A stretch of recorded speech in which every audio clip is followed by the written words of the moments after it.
Antonucci. I'm the Director of Fundraising for Compassionate Pug Rescue and the chair of this wonderful event, Pugs and Pooches.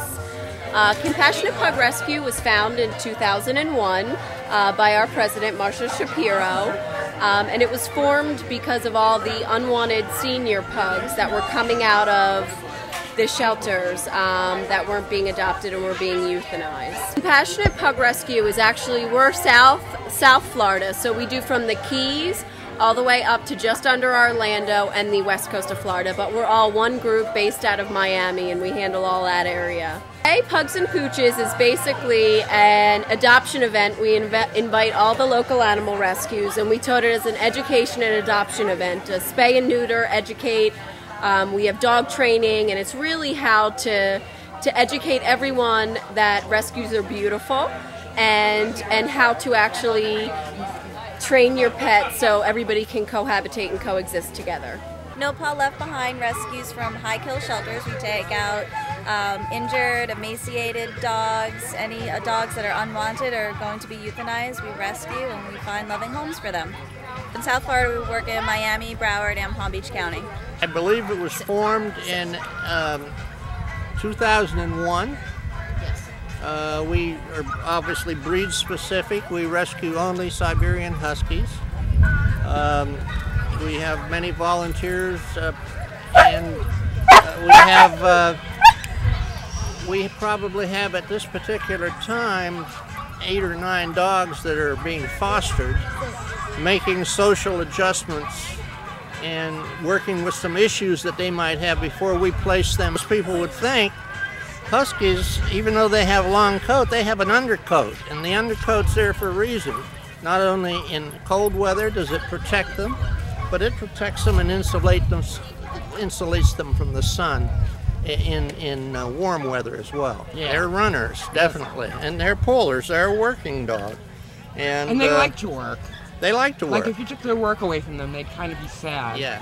Siberian Huskies, they're a very energetic breed. They're a working breed. They require lots of exercise, lots of attention, lots of training. They're a type of dog that you kind of have to make sure that you're the alpha. They're a pack-oriented dog. They also shed a lot. A lot of people who aren't used to having a dog that sheds all over the place, Huskies aren't the dog for you, because Huskies do shed, especially down here in the warm weather. But they're a very social dog, extremely friendly. They love people. They love other dogs. They do have a they do have a free spirit. They're not the type of dog that you can let off leash. They're not going to follow you. They're not a Velcro dog, and they have a very they're very independent spirit, and that's probably one of the best features about this dog, because they're so independent and almost human-like in their nature. They bred in them. I mean, they were many 3,000 years ago. They were created by the Chukchi Indians, and that's what the breed was created for, was to pull them across the tundra to be able to get from different hunting spots and different ice holes where they used to do their fishing. And so they would do that during the winter. They would pull the men across the tundra. The puppies were raised by the women and children in the village. So during the summertime, though, they were all let free to be able to roam on their own. That's where they kept a lot of their wolf-like features and I guess instincts. That's why people very often mistake them for wolves, although they're not. They're dogs. They are one of the dogs that has kept most of the original traits from their ancestors, the wolves.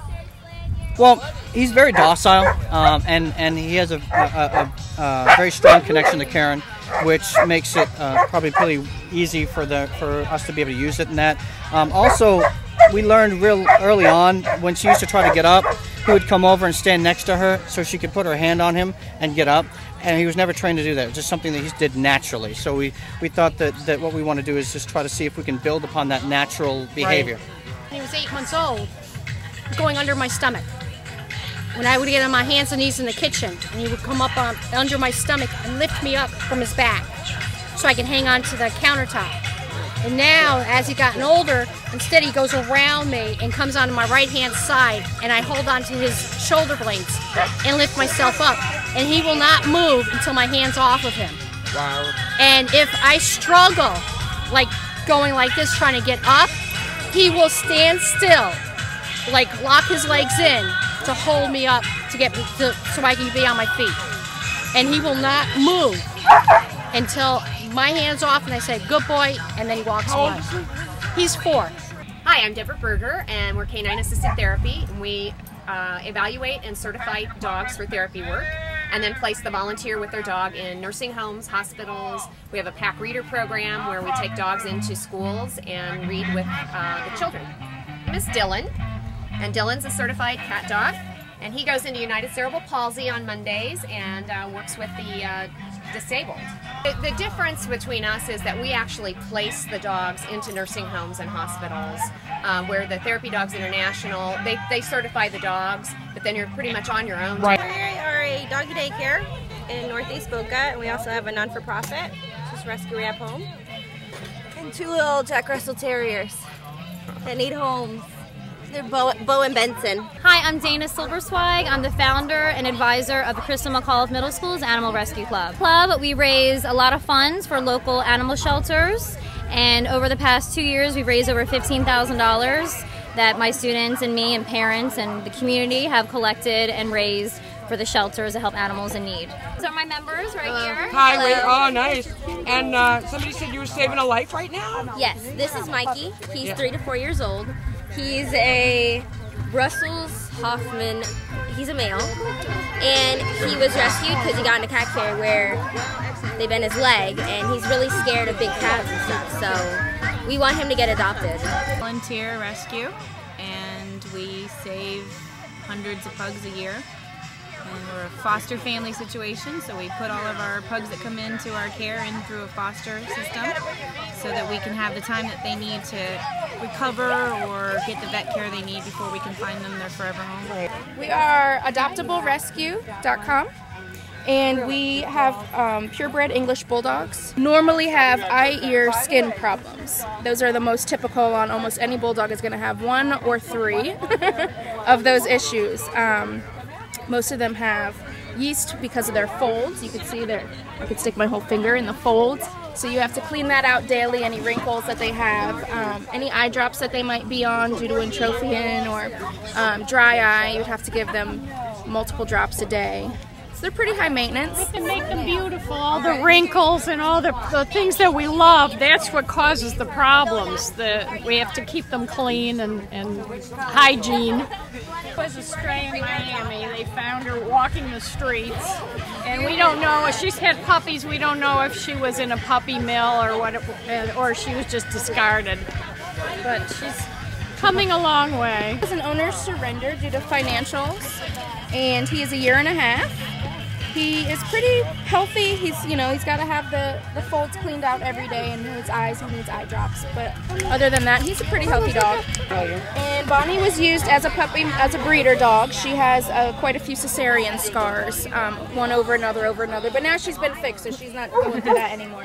Rescue from Compassionate Pug. Her name is Dixie. She's about 5 years old. She's very, very sweet.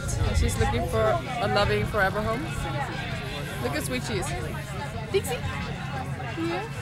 Okay, my name's Georgia Vince. I'm president of Coastal Boxer Rescue.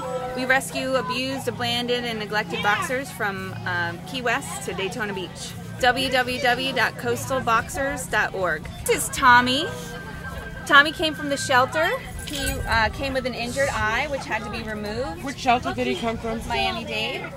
And recently his other eye had an injury and had to have surgery on that one. But he's 5 years old, and he's very well behaved, as you can see, and he just loves to love. We're Coastal Poodle Rescue. We take in all poodles and poodle mixes of all sizes and shapes, as you can see. This is Twiggy. She's up for adoption. She's up for adoption. This is Sage. He was adopted out by one of our volunteers. So we have all sizes in between. This is Max. He's also a rescue dog. They're hypoallergenic. They're very, very smart, very loyal, and they're very easy to train. Very picky to feed sometimes. A lot of fun. Good family dogs. Yeah. Good family dogs. Really, I mean, if you train a poodle right, he's yours for life.